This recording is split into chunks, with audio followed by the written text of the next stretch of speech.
Good afternoon, and welcome to the Alumni Panel. I'm John Parmley, Chair of the Department, and up on the stage we have alumni from a wide variety of backgrounds, from advertising, from journalism, from public relations, from production, and so they're here. Some have been away and have graduated several years ago, and then some are more recent graduates, and so they all share what you're going through, which is trying to get through hopefully in 4 years and get a good job. They've all gone through and done that and gotten good jobs. So the question is, how they do it and what are their tips? And so we'll go around the room, and the format will be that each alum will kind of just give a brief presentation of what they learned here and any tips that they might be able to share. And after we've gone through that, we'll do Q&A. Usually Q&A is the most time, so be thinking of questions you have for these alums. So I guess we'll start with Anna. Hi, my name is Annalise Delgado. I'm the morning anchor for Jacksonville's Morning News on WOKV. I graduated in 2013, so it hasn't been that long since I've been out in the field. When I was at UNF, I did 3 internships, one in DC, one with WJCT, the NPR affiliate here in Jacksonville, and then another one in DC. It was a nonprofit that promoted literacy. Before I was an anchor, I was a reporter with my same company, Cox Media Group, WOKV. And before that, I was a traffic reporter on the cluster radio stations that my media group owns, WAPE, Power, Hot, Eagle. So I'm here, and I apologize if I'm really tired because my shift starts at 3:30 in the morning and I haven't had a nap today. So I'm a zombie right now, but I'm really excited to be here. And like I said, it wasn't that long ago that I was sitting here listening to people who have been in the business, and I just remember thinking how, what am I going to do after I graduate, and if it's the right step in the right direction, and I was really stressed out, and it worked out. And some of it was luck, some of it was hard work, but a combination of that. And it's something that you shouldn't stress out about as long as you're working hard, because it'll work out. I think that's excellent advice. My name is Tracy Collins, and in the media, my branding, I'm known as Tracy.com, and my career started many years ago, before some of you were even born, with the United States Navy. I was a broadcast journalist in the Navy, but when you want to be a broadcast journalist in the military, you have to study all facets of communications. So I studied print, photography, public affairs, and broadcasting. And so years later, when I decided to use my GI Bill and come to UNF, I took broadcasting as my track, but I took my Navy way of life and I started taking classes in all the areas of communications. And it wasn't really something that I feel I was so insightful on my own. It was really the Navy that kind of made me understand I had to do that. And it was very soon that I realized, because of the digital age, how all of those fields crossed over and how it was a great idea to have some sort of education of how each of them worked and how each of them worked together. So while I was a student here, I was in a journalism class with Dr. Horvath, and we went to the Times Union for a tour. And while we were there, I was carrying my video camera with me, because I carried my video camera with me everywhere because I never knew where a story was going to present itself. And that's when they had first started putting videos on Jacksonville.com. And Rich Ray, who eventually became my good friend and mentor, walked over to Dr. Horvath and said, "What kind of student is she?" And she said, "Oh, she's one of my best." So he walked over to me and whispered, "When your tour's over, I want to talk to you." And I said, "Okay." And so what he was thinking in his mind's eye was free help. So to get this video stuff on Jacksonville.com off the ground. So I was brought on as an intern, and every time I tried to leave to go get another internship, which I agree is a good idea to get more than one place, he would never let me go. And he would guilt me into staying, or say, "Okay, this year we're going to let you do some things on Channel 12." He would try to do all these things to try and keep me there. Well, he kept me there, and eventually he hired me. So just to echo what Annalise said, you go into an internship and you work really hard. You work like you're their number one employee, and one day you will be their number one employee. In fact, I did become the employee of the year 1 year after I went to work for them full time. And so the thing that I took away from, you know, the experience, the luck, and the hard work is that I've never had to apply for a job ever. So once I got that internship, they begged me to come to work for them. I said no at first because I was making a lot of money working for CSX. And he said, you don't understand how difficult it is to get a job here. If you say no, you're probably never going to have the opportunity again. Well, 1 year later, they asked to hire me again. And this time I was ready. I was ready to leave the corporate world and go into and follow my passion. So during my time there, I started getting regular radio and television bits on Gator Country, Channel 4, CW17, First Coast News, talking about community and entertainment, which was what my specialty was. And so eventually, as the newspaper industry started to dwindle and I started seeing some of my coworkers losing their jobs every 6 months, there seemed to be some sort of turnover. I was kind of complaining about it to a friend of mine who was on television, and she said, well, you know, you'll always have a job at Action News. And I said, I do? And she said, oh my gosh, my husband loves you. Yes, he would love to have you on the morning show. So they introduced this new element of having community and entertainment segments on their morning show, and that's what I did for 2 years for them. During that time, I kept true to my roots, and I continued my column in the TU. And now all these years later, I still have a column 1 day a week in the Times-Union. But again, when I felt that I was ready to leave, getting up at that early in the morning, I got a phone call from Goodwill of North Florida, who I'd become friends with over the years, covering, again, community entertainment, fundraisers, nonprofits, for-profits, local business, support local business. And they said, we heard you're thinking about leaving television. We'd like you to come to work for us. And so my title today is a title I never imagined that I would have, and it is Vice President of Marketing and Public Relations. And I get to work for an awesome organization that does great work in our community. And the majority of my job is to go out into the public and tell people what is Goodwill. Because most people only know the great thrift stores where you can pop tags and save a lot of money. But they don't really know what it is we do. And so that's my job now. But again, because of that, I still get to go on TV and do the passionate things that I love, especially during Halloween season. Everybody's looking for a good make-your-own costume story on television, so we get a lot of that coming up soon. And I go out into the public, and I use my public affairs and my public relations background by telling the Goodwill story to Rotary clubs, businessmen clubs, churches, different organizations. So that's where I have landed today. How do you beat that? Hi, everyone. I am Stephanie Rosettas. I graduated in 2005. I'm currently a freelance writer. I am a published writer. I just recently landed a job at WJXT as a weekend online editor. My path since leaving here has been a little colored. I kind of dibbled in and out of different professions and industries. Still working in the airline industry. And last year when I sat in this seat, I was currently a communications specialist for Watson Realty. Some of you might be familiar with that, but I would say approximately a month after doing the panel here, I was laid off. One of the key things that I've found since being laid off is with this type of profession that you guys are going into, it has so many opportunities. I've been laid off for over almost a year, but I have still been able to pay my bills, still been able to sustain myself because of my writing talents. UNF, if anything else, has taught me really the foundation and what is needed to go out there and be successful as a journalist, as a writer, as a PR specialist. I recently completed my master's at Full Sail University, and a funny story, when I went to interview at WJXT, I had a 2.5-hour test. And the station manager told me before going in that I would be tested.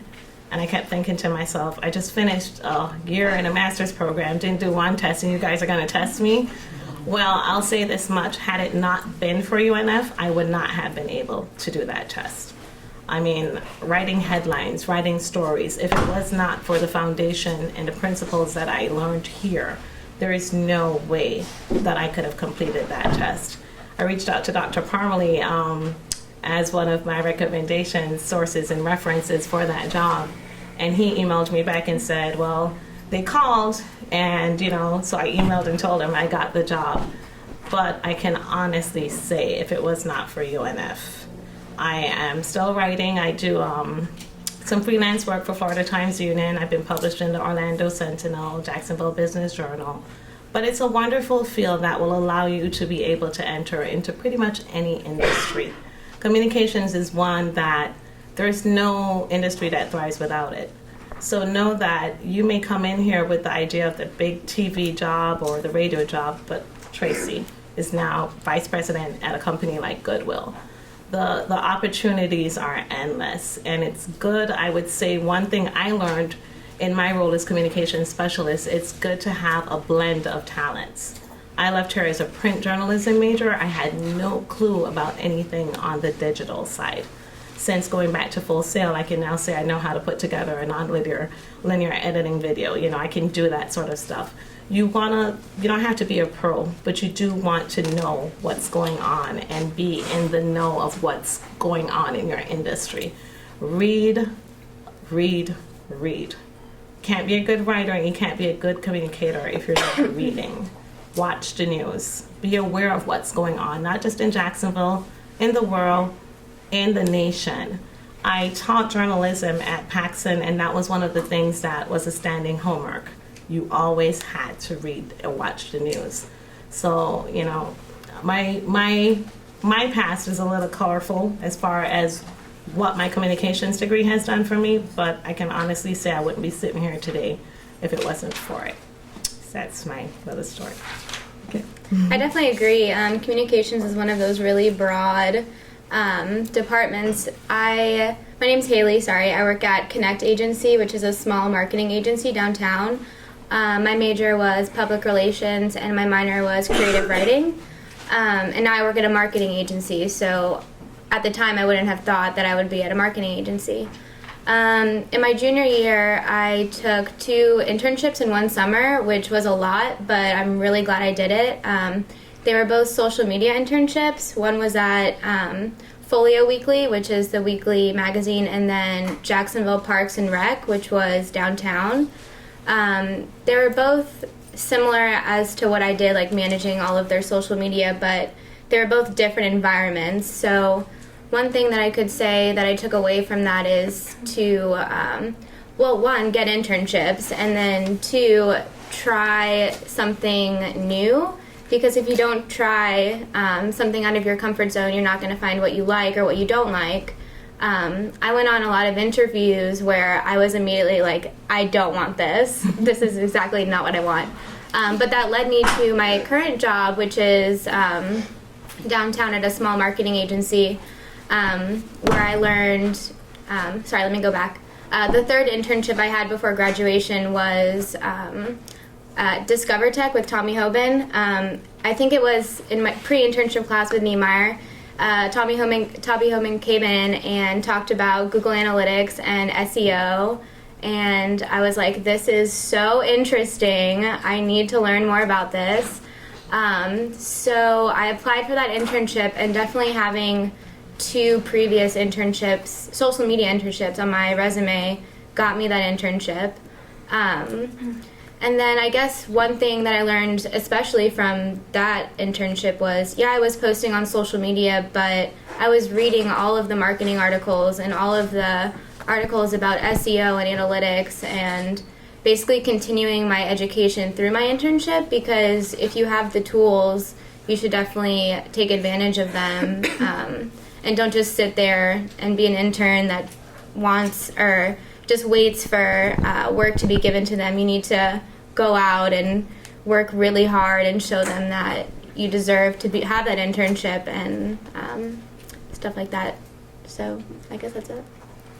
I'm Lindsay Kilbride. I'm a reporter producer at WJCT, so that's the local NPR affiliate here. So I do radio, and my beats, I guess, are education and local government. So I go city council and all that. I guess my best advice would be to try really hard while you're here, which sounds silly because obviously you're getting a degree, you're trying hard, but really to take your assignments seriously because they can be used to get great internships. Which, so for instance, even just in your pre-internship class, if you have to make a website, like do a really good job at it, because I can't tell you how many internships were just impressed that I had like a nice website and I had published workup that I did at UNF. And so it's not just getting by to get your degree, it's trying really hard, especially the things that you want to expand on in your career. So the second point would be to get as many internships as you can. And I know how it worked here when I was here, which I actually just graduated like a year ago, so I'm pretty new. But you can only do like one internship, and then you can maybe take independent studies. So what I would do is I would take like a 1 credit hour independent study so I could get like more of them, so I could get more internships. Because sometimes people won't let you intern there unless you're doing it for college credit. So I always took that into account, and I guess the next thing is on my internships I tried really hard, and I tried to stand out. And there's nothing wrong with asking for more work, asking to learn something that maybe you're not really there to learn but you're interested in. I think they really like that. And I interned at WJCT 2 semesters in a row, and I was hired there. And so I think that's really important. Okay, I'm Emily Speck. I graduated here in 2011. I was a journalism major with a minor in photography. Right now I'm at the Orlando Sentinel, where I'm a web editor, and I also get to cover one of my favorite subjects of all time, which is anything to do with space. I grew up in the Cape Canaveral area, and my dad works at NASA, so you pass that on to me. But like pretty much everybody else, I didn't start out thinking that when I graduated I would be able to work at a newspaper and make a living.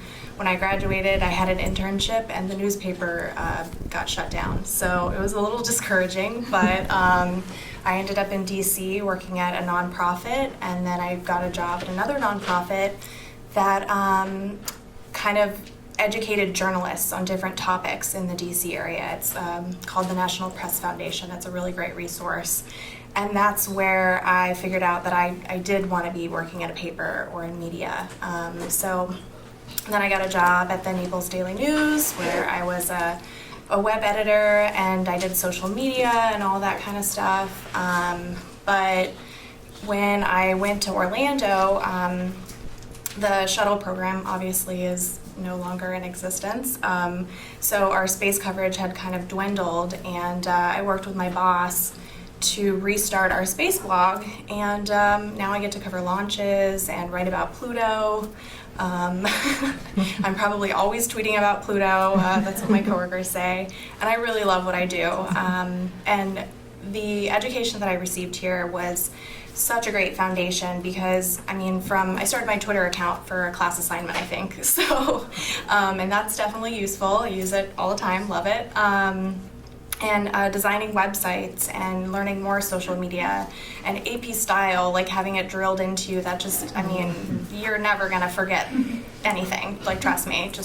My AP style book looks like a piece of crap, but I still keep it because I just have so many good notes, and like it just drilled into you. So it was a great foundation. I would say maybe my advice would be, if you're interested in going into print or broadcast, one or the other, still cover all your bases, because if you work at a newspaper, you'll probably still be on TV. They have us do like talkbacks all the time. You could go on the radio and do an interview with them. Once you become an expert on a topic, you are there to educate, your readers and your listeners. So just, don't just focus on one thing. Try and do video. If you can do it all, you'll be set. So, and passion is really important. If you're passionate about what you do, you'll go really far. So. My name is Lauren Fury. I graduated from here in 2009. I was a journalism major. I did 3 internships, all 3 with the Times Union, but in different aspects of the Times Union during my time here. After that, I was hired on as the Jacksonville Business Journal's first paid intern after I graduated, and then wrote for them after that. But at the time, it was an economic downturn, and we weren't paid very much, worse than normal. So Dr. Horvath invited me back to teach a lab for advanced media writing, and so that is where I caught the bug to become a professor myself. So I went and got my master's degree at Columbia Journalism School in New York, and now I'm a PhD student at the University of Florida in my final year of my doctorate degree. So my biggest piece of advice would be to make your assignments mean something. I remember, like, in Dr. Parmley's magazine class, we would write query letters and send out our magazine, and I got stuff published that way. I was in a culture and communications class with Dr. Horvath and ended up getting a story published in the Middle East and, like, Egypt and Pakistan and things like that. So I would say make those assignments mean something, and I remember being in my interview for the JBJ, and I was super nervous. I was like, I am bombing this. But then I had my portfolio with all of the things I had gotten published from my internships and from classes. I remember him flipping through it, like, before we had online portfolios. And he ended up sending me a tweet later that day and told me I was hired. So, like, just make those assignments mean something and get as many opportunities to get published or get your work out there as possible, whether it be through your classwork or through internships. And also come to things like this and be friends with your professors, because that's how, like you want them to know you. So when publications or opportunities come knocking on their door, they think, oh, this person would be perfect for you. You know, if they remember your name and that they see you working really hard for them, you know, that's going to come back and help you out. So definitely do that.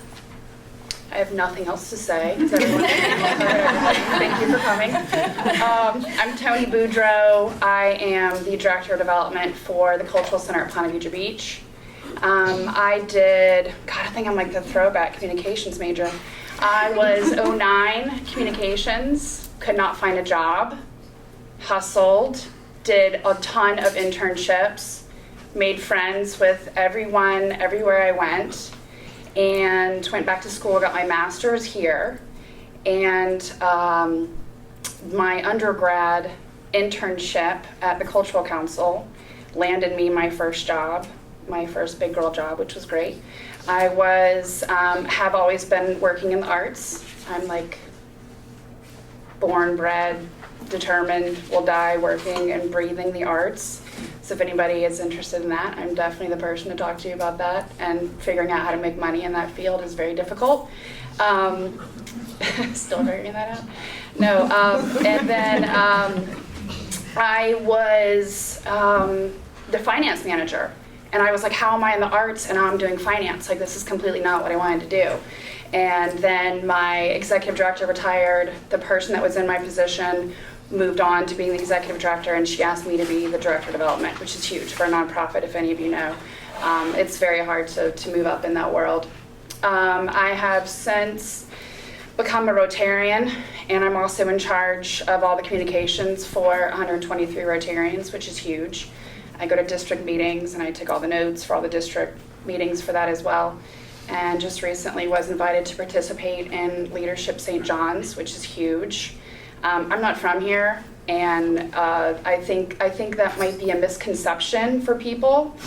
You don't have to know people. You don't have to have, oh, my uncle so-and-so. Oh, my dad can make a phone call. Like, you can do it. You just have to work a little bit harder and make good grades. I think that is huge. I think a lot of students just try to, like, get by because they think that, oh, I'm in school, I just got to get a degree. And it means a lot when you make A's. And your teachers will call on you, and they will want to chat with you and put yourself in situations like this. So I think hi, Professor Doggett, how are you? I was hoping you were here. I think that, just everywhere you go, and you know what? Brag about yourself, because nobody else is going to do it for you. Let everybody know your skills when you meet them, because you never know if that person can get you a job, can introduce you into somebody that you don't know. And be patient with the process. You're going to have jobs that you absolutely do not want to do, and they are going to suck. And just keep your nose to the grindstone and stay up late, bust it out, and just know that, just stay passionate. If you don't like what you're doing, just know that, just try to work towards a goal, and it'll happen for you. I think that's my biggest piece. All right. Well, what questions do you guys have? And as you go through and ask the questions, always raise your hand first so you can bring the microphone around, because the microphone is for the TV. Who wants to start? Not all at once. They're like the Israeli. I will start with the first question, which is, you've had some very kind words about the department and what we've taught, but let's take the other sides. It's always about trying to get better. What are some things that you wish the department had taught you more while you were here? It's a tough one. I have one. Far away. All right, so like I said, I'm an anchor and I was a reporter before, but actually speaking on air is a very small part of my everyday.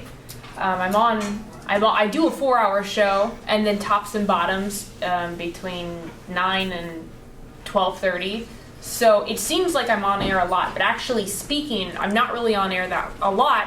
So what I'm doing is a lot of behind the scenes social media. And when I was here, I started my first Twitter account and I designed my first website for the pre-internship class.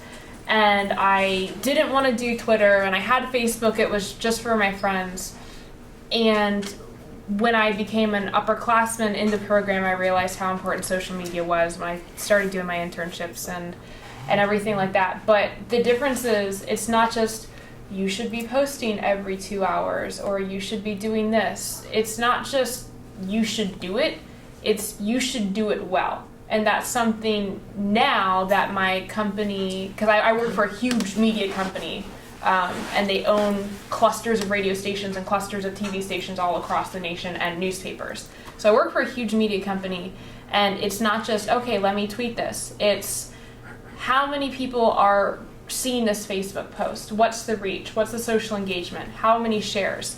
And I actually today I had a social media meeting with all of the people in my radio station, not even people on air, but people behind the scenes. And this isn't a game, like this is money.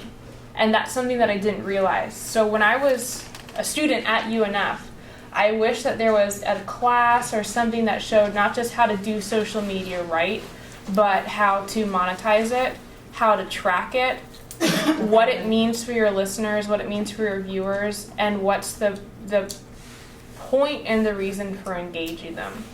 For example, before our policy, at least for TV, was, something that I do is I know during a commercial break as an anchor, I know the stories that are coming up because I'm pre-reading. And so I'll tweet, coming up, and I'll do a tease. And that's something that you have to learn how to do, and you have to incorporate that and weave that into your everyday work life. And that's something that I never thought that I would be doing on a daily basis. And I sit in these social media meetings trying to figure out what everyone's talking about and trying to figure out the numbers. I just wish there was something that let me be more in the know about how to monetize it and how to really, really own it, because now I feel like I'm playing catch up to be the best in my company. And I saw that there was a paper out there that said something about social media journalism or something like that, right? Yes, Dr. I heard that. Yeah. Well, I'm gonna come back and take the class for free, okay?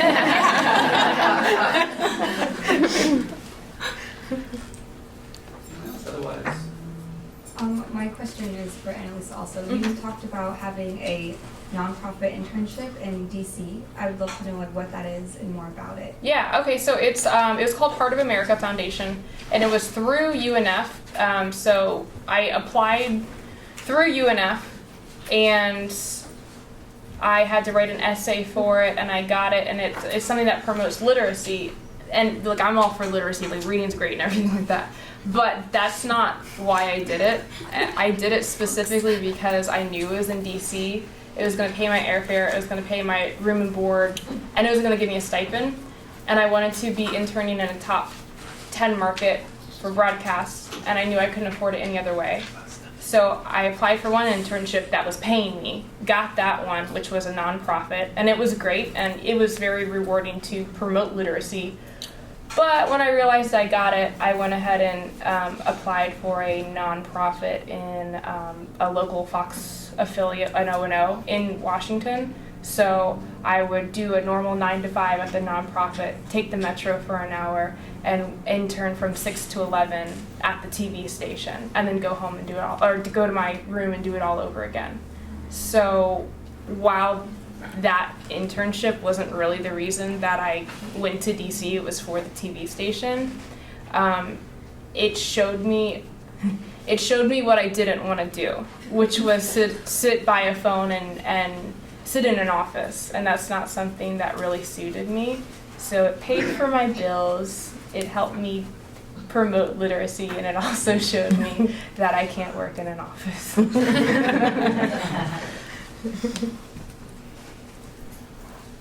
Okay, I would like to, this is targeted towards Lindsay for me personally, because I was really interested when you're talking about broadcasting and radio, but if anyone else does have an answer, please do. I would like to know what a typical workday is like, especially if this is the job that you actually wanted to do. Yeah, mine is a little bit different than like a TV person would have, because actually I don't have to be at work until 10, and I only work Monday through Friday, so that's not typical. You know, when I see the people from Channel 4 out there, you know, sometimes their shifts start or just through the night or start at 4 a.m. or whatever. So mine starts at 10. So what I'll do is I normally get up a lot earlier than that. I have my calendar, and so the night before, okay, I'll back up. The night before I'll see if I really have something booked up. I have to come up with all my own stories, which sounds kind of like that would be terrible, but really there's so much out there. Sometimes I'm trying to decide what to go to or what to cover. So the night before I'll look at the next day and see, okay, is there a meeting I need to go to? Do I have an interview set up for something else? If I don't really have anything going on, there's something will pop up. So I wake up around 7 or so. I normally go to a coffee shop just because I am trying to extra prepare. And we get lots and lots of press releases, and I'll look through what's going on Twitter. So normally something pops up. So I have to be at the 10 o'clock meeting in the morning.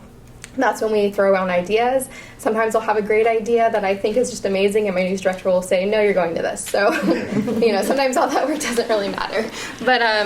But yeah, so then I just do the story. Typically, we have to have our stories ready for it's called All Things Considered, is the show in the afternoon that our local newscasts run on.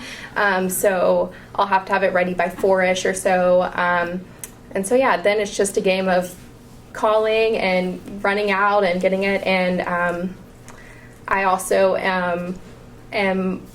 I went to a documentary school right after UNF for radio, and so I learned like sound design and all this stuff. So I try to make my stories have scenes in them and everything. So I sometimes will over I don't know.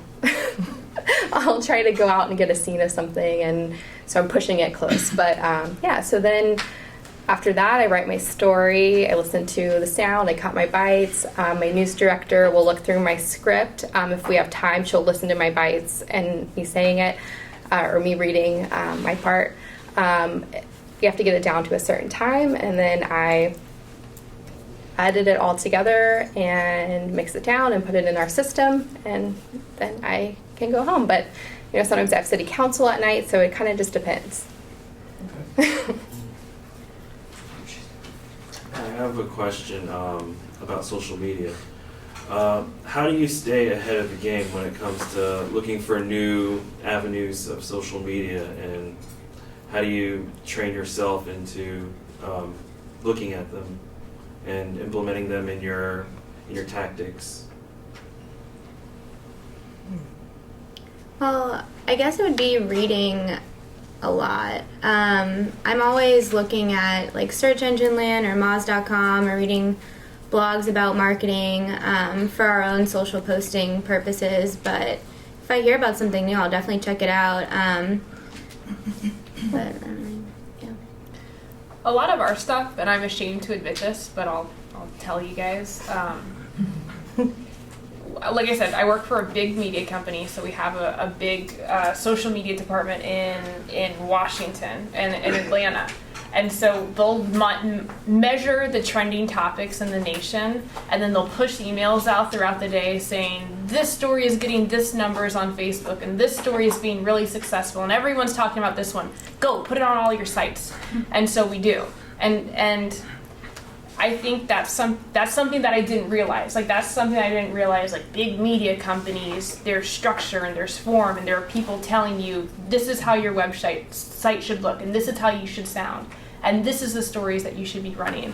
And I was very naive to think that that didn't happen when I was in college. We're not robots. There's Pulse Topic. There's something that says like what's specifically trending in Jacksonville. Facebook has something where it has the trending. Twitter has something now that it's called was it Moments? Yeah, Moments. And again, like I told you, I attend a weekly social media meeting within my company that says, okay, our Confederate flags are really big number pushers on my station because people love talking about the Confederate flag, and we know that. So we put it up there, and it does really good numbers. And a week later, we look at the numbers and say, that did really good. We'll keep that in mind. And it's important to know, to have a balance between what people are interested in and what people need to know. And I think that journalism today needs to be a responsible marriage between the two. And some people can do it really well, and some people don't.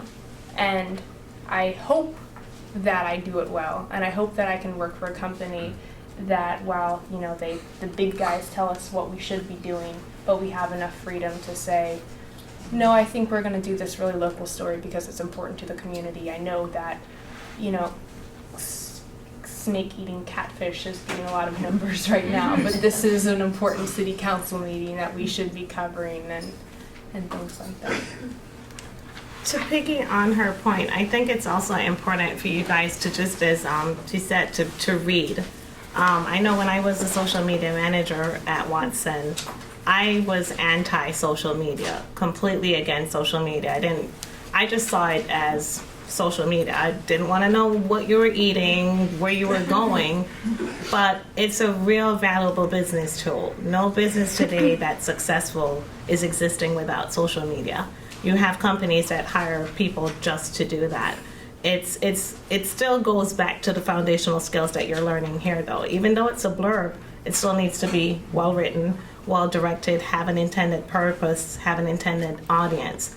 I think, to answer your question, one of the things that you really want to do is sign up for some important blogs like PR Daily, PR Log, just to have that knowledge, that resource to find out this information. Content marketing is huge right now, but the basis of content marketing still comes back to communication. You find a lot of departments, like I worked in a marketing department as a communications specialist, and I was always button heads with my director because what I saw as traditional communications, they saw as marketing. So you really want to have that knowledge set of not just what's going on in communications and PR, but step outside of your comfort range as well. Learn social media. I cannot emphasize that enough. Learn what each tool does. Learn what it takes to be active and make it a discipline, because it's now something that companies do every single day. You also want to develop that kind of discipline for your approach to social media. I know one thing that Full Sail emphasized in our marketing program, in our master's program, is social media. Everything we did had to have a social media element to it. And so if you think of a master's program including something like that, then you know that it's essential. I would also say follow people who are in your field that are doing it really well and learn from them. Like, so if you're going into journalism, look at how reporters are using Instagram, look at how they're using Twitter, look at how they're using Facebook, and then model your social media site after theirs. So if you know what market you want to go into, or where you'd like to report for. Start sharing your own posts related to what it is that you are interested in pursuing, and I think that'll get you in the door in a job. But I mean, just even the New York Times on Instagram, I mean, it's amazing. So just learn from really great people doing social media, and whether it's PR, journalism, broadcasts, whatever, and just kind of learn from watching it and seeing it. Just like we say, you learn from the news by reading it. You can learn how to do social media well by even just watching it all the time. And I'm sure you guys aren't putting stupid stuff on social media, right? Like no one's like smoking weed and putting it on Facebook and stuff like that, because people see that. And so you guys know that you should have social media, and everyone knows that you should have an internship. But if you're trying to get an internship, are you following that internship coordinator on Twitter? Are you looking at their LinkedIn? LinkedIn's perfect because it lets you know that you're looking at it. And so I'll be a creeper on social media. I don't care. If I'm trying to get an internship, I want them to know that I'm using social media to look at their brand and to appreciate their brand. So are you being a creeper? Because you should. And just to piggy off that too, be responsible. I mean, at your age group, you guys are at the peak of your life having a fun time, but be responsible. Know that what you put out there can follow you.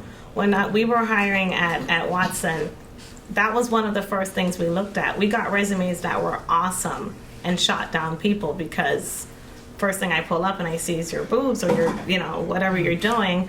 Regardless of what your resume looks like, that sends a message to your recruiter. So be mindful. No one's saying not to have fun with it, but just be mindful that these things it is a stamp on your reputation. So be cognizant of that in your use of social media as well. I promise they will look you up. Yes. I promise. I'm on the job market right now, and I just did a couple phone interviews, and there's in academia, I have a website, we have an academia.edu site that you can post your research and stuff, but it's like LinkedIn in that it tells you when someone searches you and how they found you. And so if they can find your social media sites by Google, I promise you they're Googling you. 10 minutes after one of my phone interviews, I got an email from academia.edu saying someone from Boston, Massachusetts just searched you on Google. And I was like, I was just who I interviewed with, or someone from New York. And so those, I promise you they are doing it. So make sure that your social media looks good. It's good for your job, but also that you're not posting anything that you don't want anyone to see. Yeah, try Googling yourself, and then whatever you find that you don't want, delete.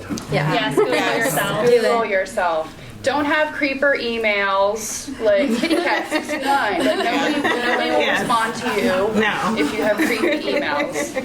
And send thank you notes. That's something that nobody has mentioned. Thank you notes. Don't send a thank you email.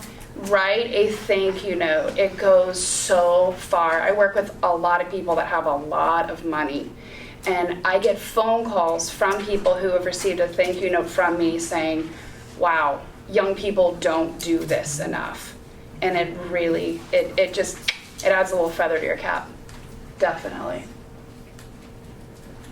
In what kinds of situations would you suggest that? After your internship. In what kinds of situations would you suggest writing a thank you note?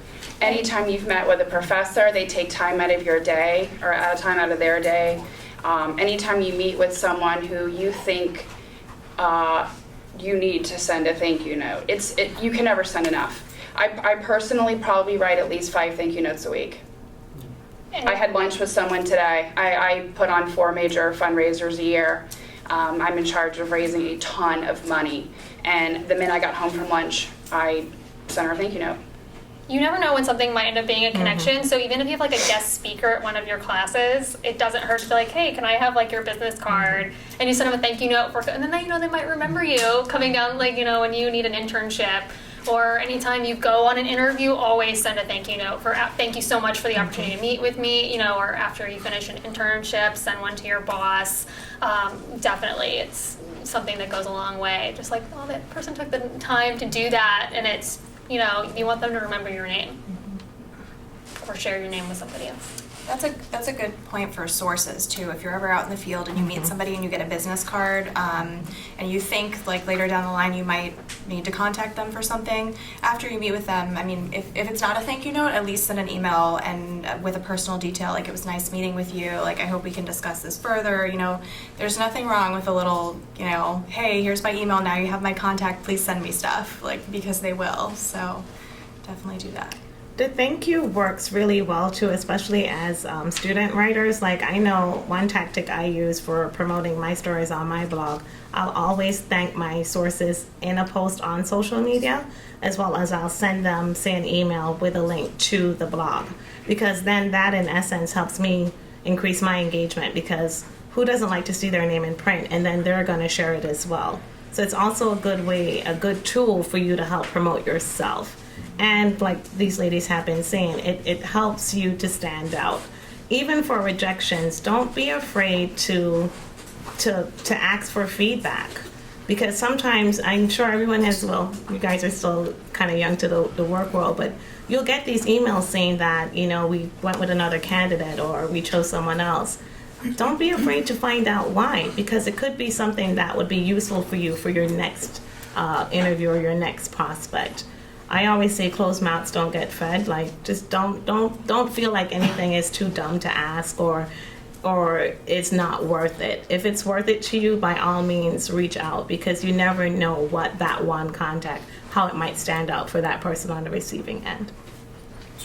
I just have a question for Stephanie regarding your freelance work. Can you just speak on that and how much you like or dislike that rather than working underneath someone? I like freelancing. I will say that it's not as lucrative as going to a 9-to-5 job, because your assignments don't always come in.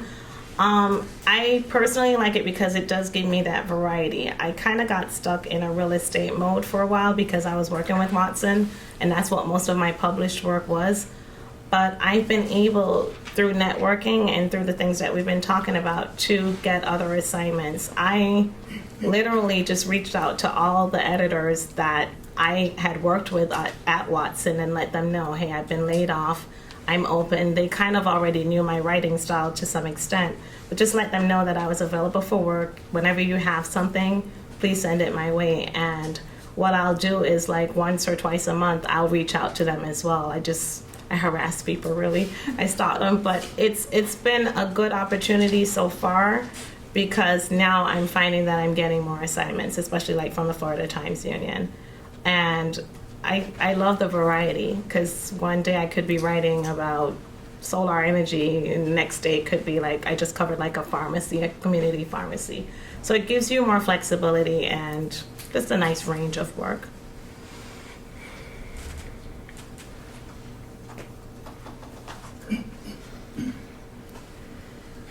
How many of you are broadcast students? How many seniors? Do you guys have internships? They're like, we are now. I need an intern, by the way. So. WJCT needs interns as well. So, and don't be afraid. They teach you everything. So, and you don't really learn much about radio here at UNF. So if you're interested in podcasting or radio, or I mean, I don't know if you guys are really into NPR, but you know, there's a big podcast boom right now. It's pretty popular.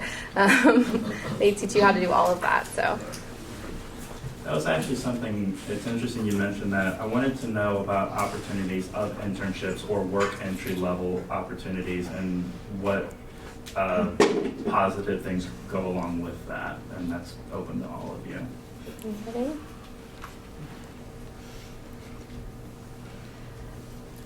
I mean, oh, there you go. So your question was About the internship, elaborating on the internship opportunities for...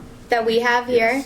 Yes. So, like I said, I work at a small marketing agency, as in 5 people in a downtown office that used to be a living space for somebody. So it's a really cool office. It's all brick inside. We have basketball hoop upstairs and like a cool couch, and it's an awesome work environment. And that's one of the reasons that I love my job. The internship would be a social media internship / SEO internship, because the person's going to have to, well, if they want to, learn Google AdWords and kind of be proficient in that. But it's really about managing Connect social media, which really needs help because it's one of those things that needs to be maintained. You can't just build a profile and let it sit there. It needs to be maintained. And then it's also learning the business side of marketing and like why we're doing all of these things and the strategies behind it. And it's cool to work downtown. Downtown Jacksonville is beautiful. But yeah, that's my internship fully. We have a couple different internships at the Sentinel, which is a little far for anybody, but even if postgraduate, we do have some. They're mostly seasonal, like we do fall and spring. But our sports, if anyone's interested in sports reporting, we do have some sports internships. They're not necessarily sports reporting internships. They will have you in the newsroom like Friday and Saturday night calling high schools and getting scores and all that stuff. And you'll get yelled at a lot, and it'll be fun, but we have those. So the sports desk is really close to mine, so there's always lots of yelling at the TV, not normally at the interns, but I do know that a lot of the interns have gone on to then report for us, or they'll start getting assignments. Covering sports is a really difficult thing, something I can never do, but I know that they're very helpful, so. Do you want to hear about WJCT's interns? We really need interns. I think people are scared to intern there because they're like, I don't know about radio, but I mean, you learn, you write, you do everything. So WJCT is the local affiliate for NPR and PBS. So there's TV opportunities as well as radio opportunities. I can say from experience in radio, and I think Annalise, you interned there too. Yeah. So, but yeah, you basically, right now it's really great because we have a full staff. So you get a lot of attention. Our news director is really awesome. And I can say that last semesters, our interns, basically were a reporter in the newsroom. I mean, you go out every day and do a news story. You're on the radio. You have a lot of published work. So you get a lot of experience. And the more ideas you bring to the table, the cooler things you'll be able to do. So you come to the meeting and you have to have ideas, which sounds scary, but they're there, and even if you don't know about your idea, we can help you like flesh it out and find something cool that you might be interested in. And so everyone's very nice and very encouraging, and then you get to go out and do your story, and then our news director will edit it with you in the room. So it's I would say you learn a lot. And then I have never worked on the TV side, but I have a really good friend who does the show Hometown. I know they have interns there. So that's on PBS, and it's a really cool show, and I can say they're really great too. So that's the two areas I really know a lot about, but I know there's probably others in the building with PR and stuff too, but I don't know much about those. Not so much as a question as much as building on what you were saying, but as far as sports reporting and broadcasting and stuff like that goes, we do have ESPN3 on campus, which we just introduced earlier this year. You get to work with like brand new equipment like cameras, switchers, stuff like that. You get to work with some of the names in sports like Brent Martineau and Dan Hicken on campus. So if anyone's interested in like learning the technology or reporting, it's like a totally free opportunity on campus. Participate in your student media. 100% do that. It's great to get internships. Yes, go get internships. But if you don't work for student media, when you go for an interview, they will ask why you didn't. If you can get published in the Spinnaker or, work for the broadcast, or I don't know what it's called. It was Osprey TV in my day. Is it still that? Everything's yeah. Finally, everything's been here. Okay, great. So, make sure that you are participating in those things. So even if you're just doing a staff writer or something like that, or just freelancing, make sure you're getting those things too, because that's very important. And I would say even if you're, you think, oh, PR and advertising, they don't have anything for me. I mean, you're going to have to do broadcast. You're going to have to write. So go there. Yeah, just because you're in broadcast, like I'm in broadcast, I'm talking on the radio every day, but during commercial breaks, I'm typing web scripts so I can put it on our website, and I'm tweeting out things, and then I'm also doing stuff behind the scenes with diversity and inclusion for my company. So just because you think you're going to be in front of the microphone or behind the camera, you're still going to be writing so much. And something else I was going to say, so I don't envy you guys at all. Like, everyone wants to say, oh, college is the best years of your life and enjoy it, blah, blah, blah, whatever. That's BS.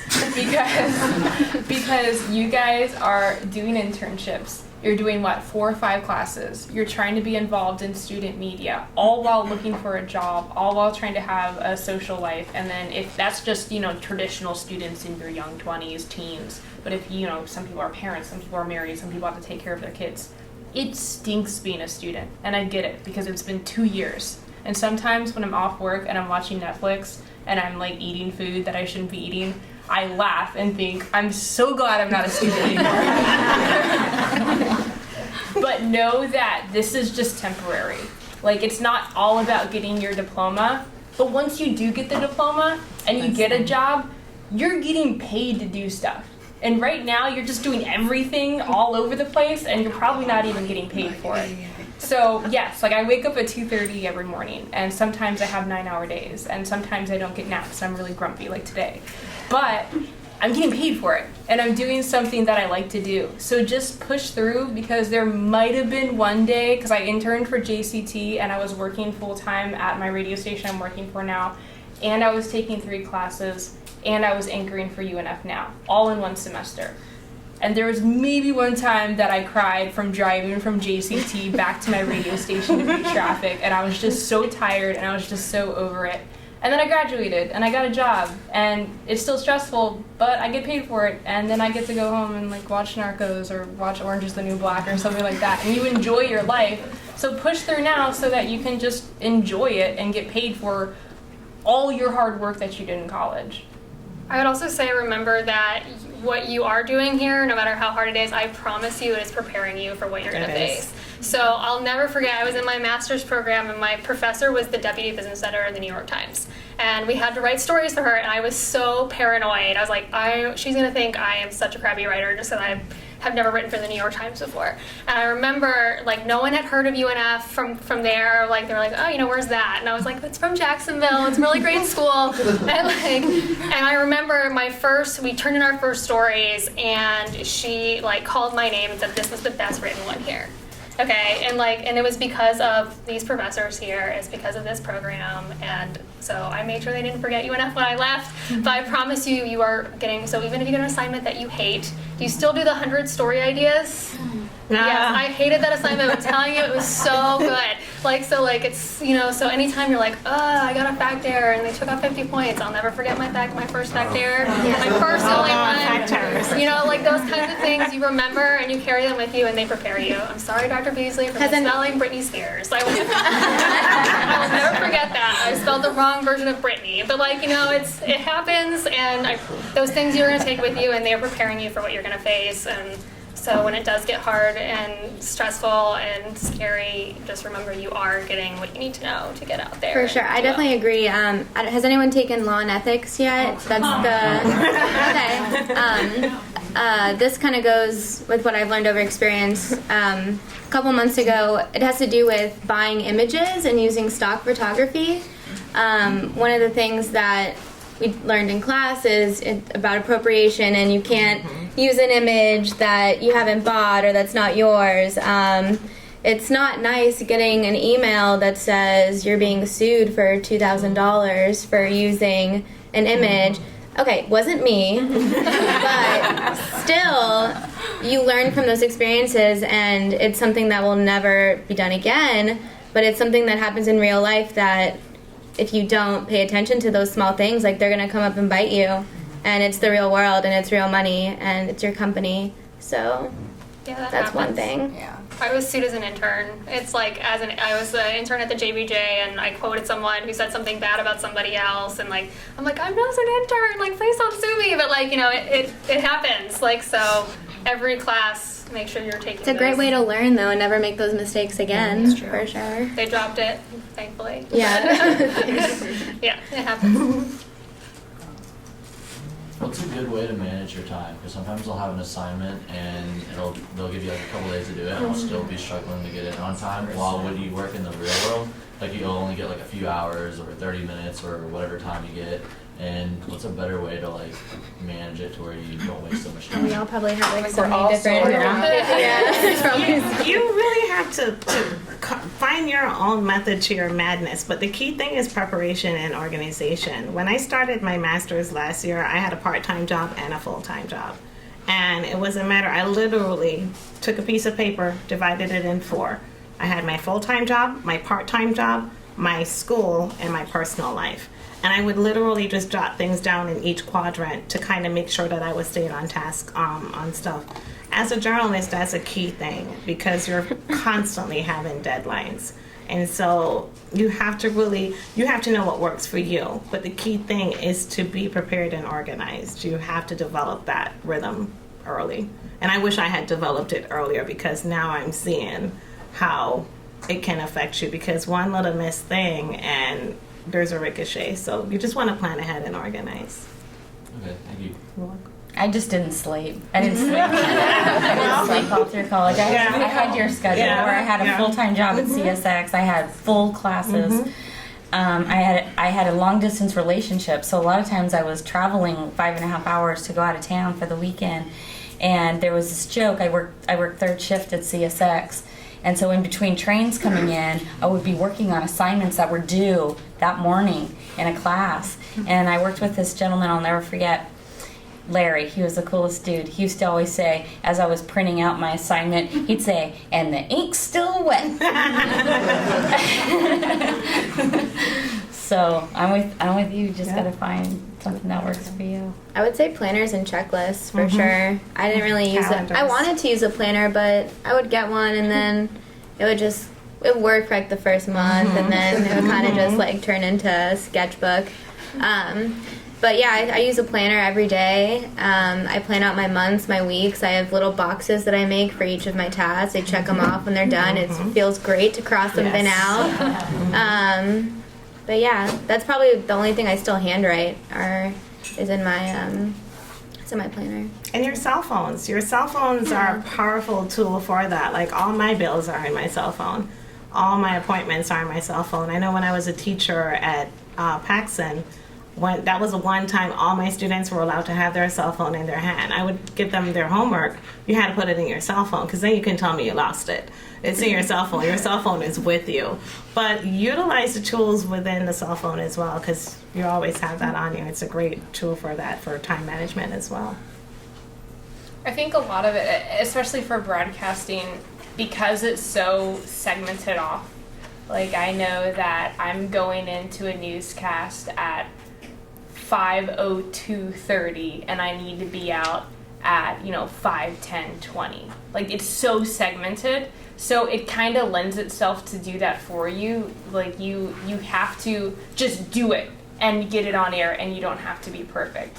And that's speaking for broadcast because it's not like, oh, I need to go tweak this. No, you're out of time. You got to go on air, so you have to do something. And there was times when I would for the last class, for the one that went on CW. You know what? The Inside Jacks. Yeah, Inside Jacks. Okay. Yeah, I was an anchor for that, and I would submit my scripts, and they would come back to me, and I would edit, and they would submit it back. I would be on scene when I was a reporter out in the field before I was an anchor, and the police would brief me, and 2 seconds later I would flip on my mic and go live, and I didn't even have time to write anything down. It was just, what did this police officer say to me? So sometimes it really doesn't, at least in broadcast, lend itself to have that kind of structure because your day's structured already, and I like that. Like I like knowing that in 10 minutes I have to be on air no matter what, and that's just how it's going to be. And when you're speaking on broadcast, I think it's important also to find what calms you and what puts you in a good mood. So before I go on air at 5 a.m. every day, and before I go on air, I listen to Drake, and I listen and I listen to K Camp, and I pretty much just listen to like the most ratchet songs ever, and I'll be like blasting this like just rap in my headphones, and for some reason it like puts me in a good mood, and like Drake calms me, and it's like a good way to start the day. And then you go on and you're like this serious news reporter talking about Palestine and everything, and like Drake was just rapping in your ear more. So just like learn what works for you and learn what calms you, because for broadcast you have to sound composed when you're not, because things are crazy. That's my thing too, because I have Drake. to be at school at 7. I'm a spinner, and I have to get up at like 6 a.m., beat the traffic and stuff, so I have to like kind of get myself awake, and they expect you to have your stuff written before you get there. So a lot of it's just like getting yourself in the zone. Right, exactly, yeah. And I chew gum too before, because it gets your mouth all warmed up and stuff. I think as far as like working in like an office, like I don't know if everybody's going to be out in the field, but I work like I'm my own department. There's no like passing the buck to like somebody else as far as like staying organized. I think trying to like find out how kind of the systems of your other staff members. I think that's kind of a good tool to kind of keep in mind. Nobody talks to me until like 10 a.m. Like I'm sunglasses on, coffee, like it's just not a friendly time to talk to me until 10. And then everybody kind of comes in. They're like, what's on task for the day? And I'm like, this is what's going on. So I think it's just, vibing on others and just trying to get into like a zone and like figuring out like what works for you when you have to work, in close proximity with other people.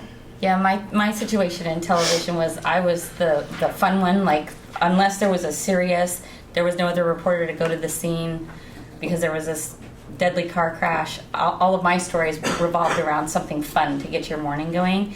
And so what I would do, and I'm not a morning person, but what I would do to get myself hyped up is I would walk in the newsroom and I would do what I call the Jessica Simpson, where you go, and everybody would start laughing, and they'd say, "What are you doing?" And they're like, "Oh, she's warming up her voice." Because I'm one of these people, I don't know if you are, when you wake up, you sound like you just woke up. And so I'd have to get my voice ready. But I also did it to like crack my coworkers up, to get myself in that, oh my gosh, we're about to do some fun, entertaining television this morning at 5 a.m. Are you ready?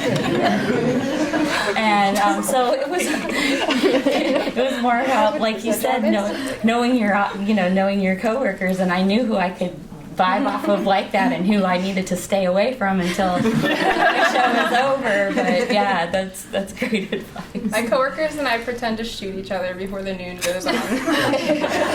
Oh wow. Before the real shooting starts. Yeah, we're talking about real shit. No, but you're right. It's like what puts you in the zone and like what relaxes you. You're at least with me, you're with your coworkers. I'm sitting next to my coworker for 9 hours every single day. So we better get along and we better have a good time, because it's going to be miserable if you don't. Yeah. And I would have guests that was part of what I did was I would talk people into getting up with me at 5 a.m.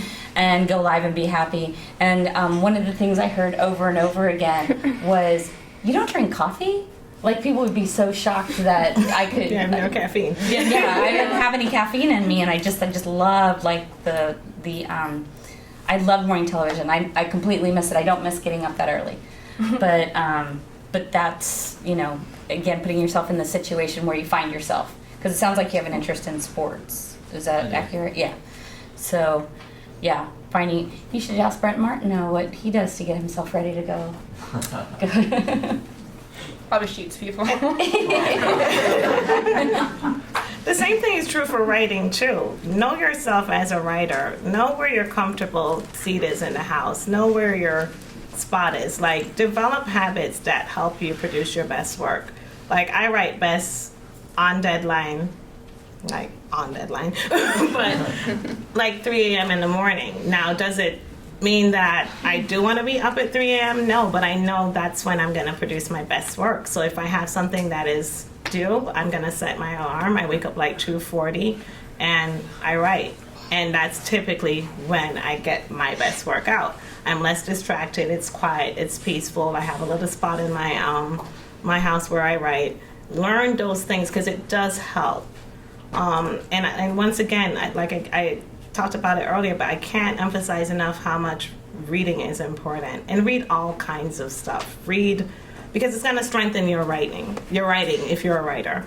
Just read any and everything that's available. I do want to touch on one thing that I think UNF has, like, it's helped and ruined me in a sense, but I can't emphasize enough AP style. AP style will set you apart. And I can see the grimaces on some of the faces. Hey, I failed a couple of those tests too.